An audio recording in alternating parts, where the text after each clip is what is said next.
In the previous video, we have implemented changes to our CandidateMap class.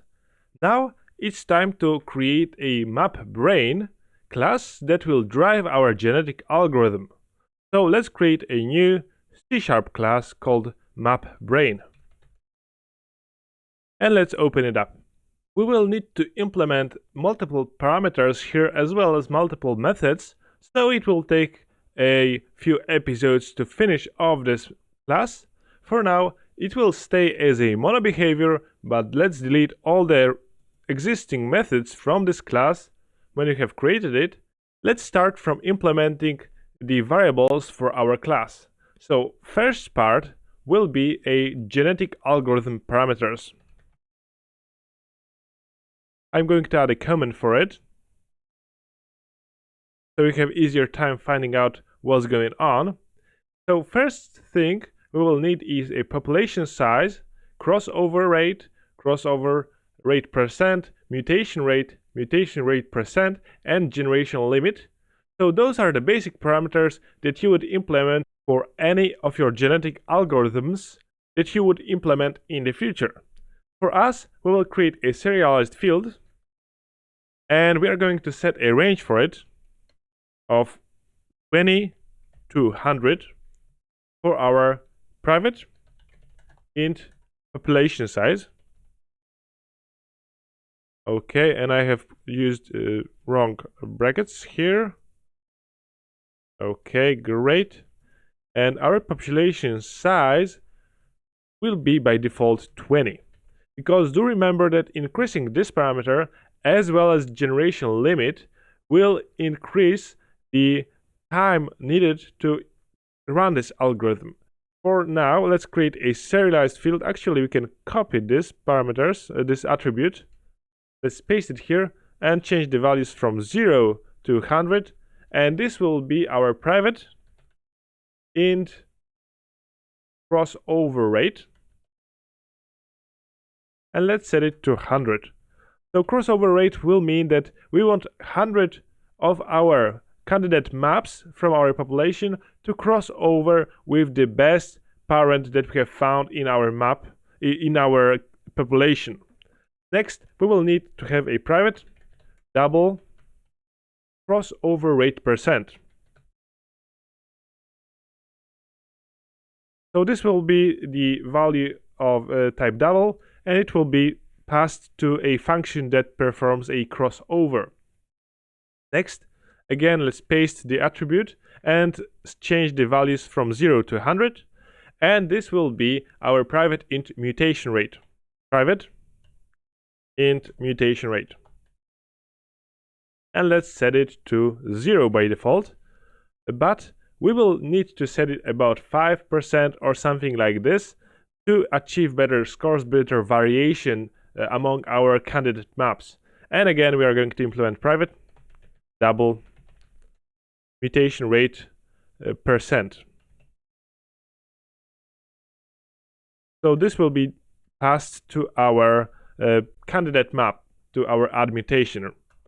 And again, paste the attribute, set it from 1 to 100, and this will be private int generation limit.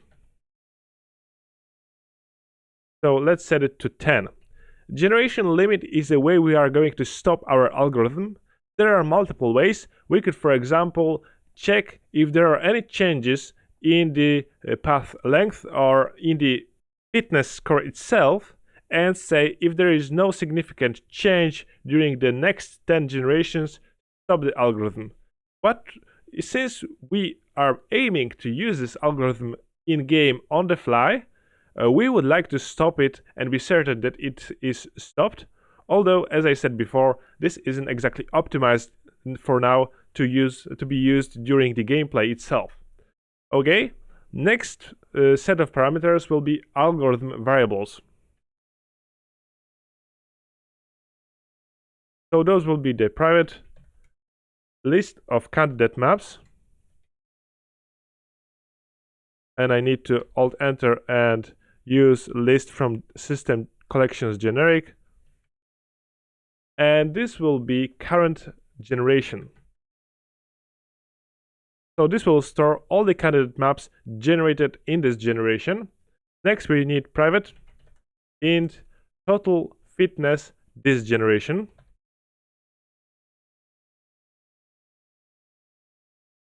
And best fitness score all time.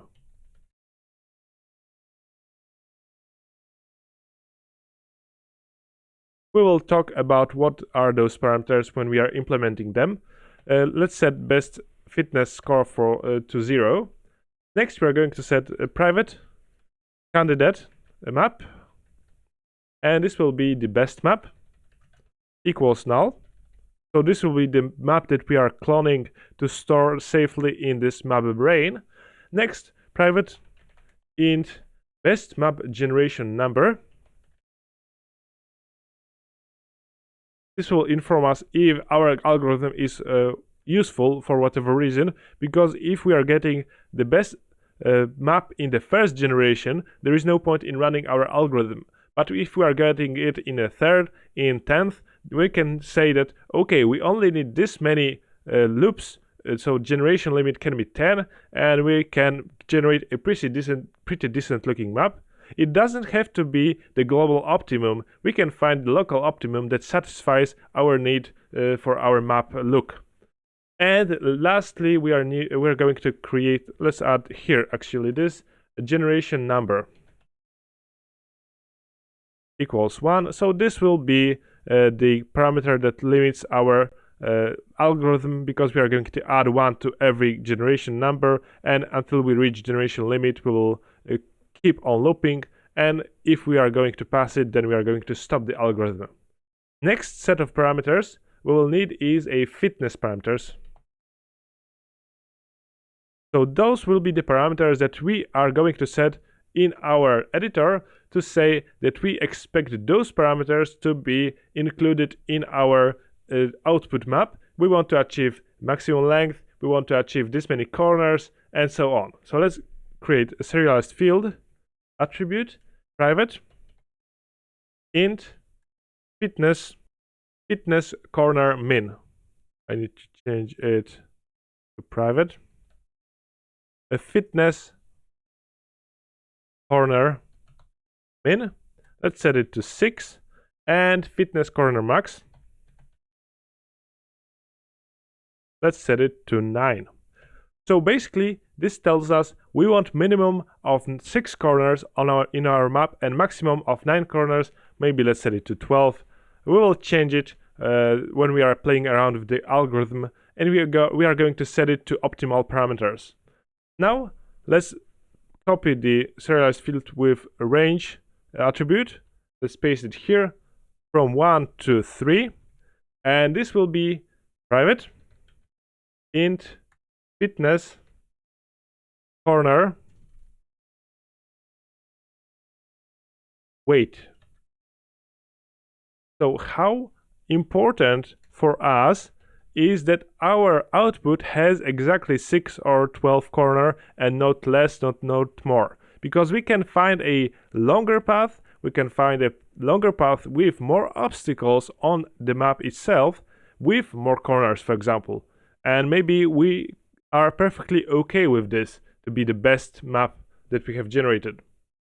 And we can create additionally fitness nearest corner weight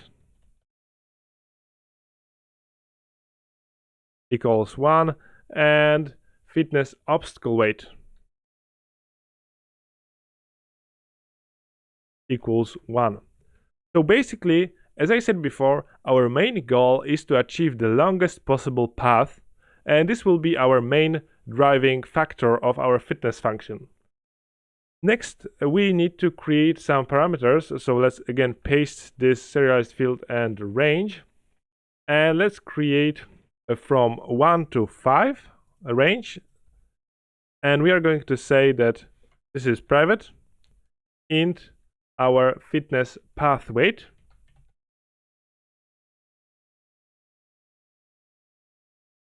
and let's set it to 1. So we are going to be able to modify that. Maybe we are not exactly sure if the longest path is necessary, maybe we want something else.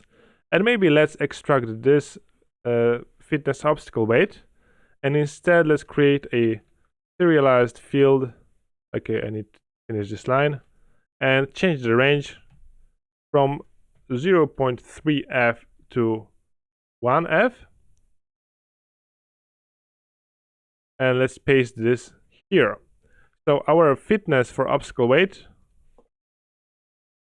we don't want to have a small number of obstacles ever.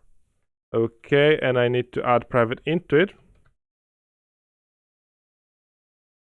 Okay, couple more. Next, what we want to create a map start parameters. So those will be the parameters of our map that we have passed in the map generator. We need to pass them again here.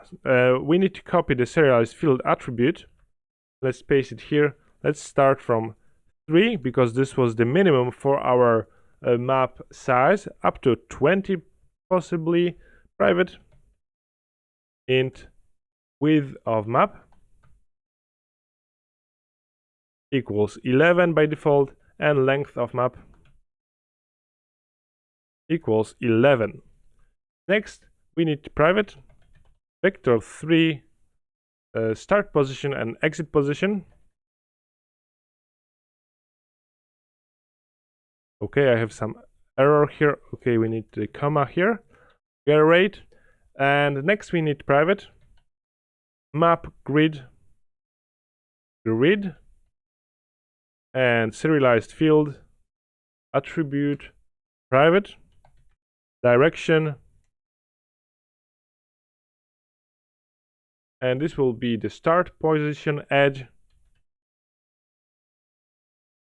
equals the direction by default dot, let's say left, and direction, and we don't need this, and exit position edge equals direction dot right by default.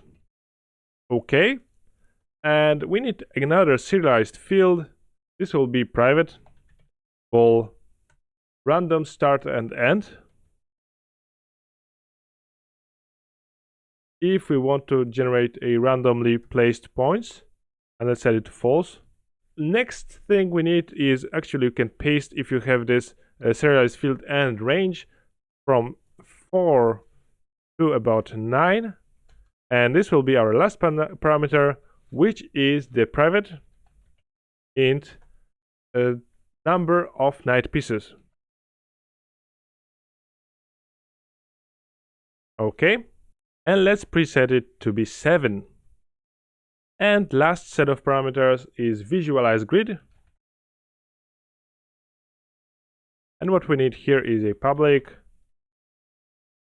map visualizer,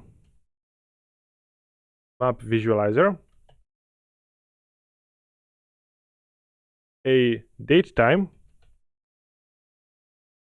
alt enter, using system, let's set it to start date and end date. And we will use those two to measure how long it would take to run our algorithm. And we need transform parent. Okay, and at the end we need private bool is algorithm running.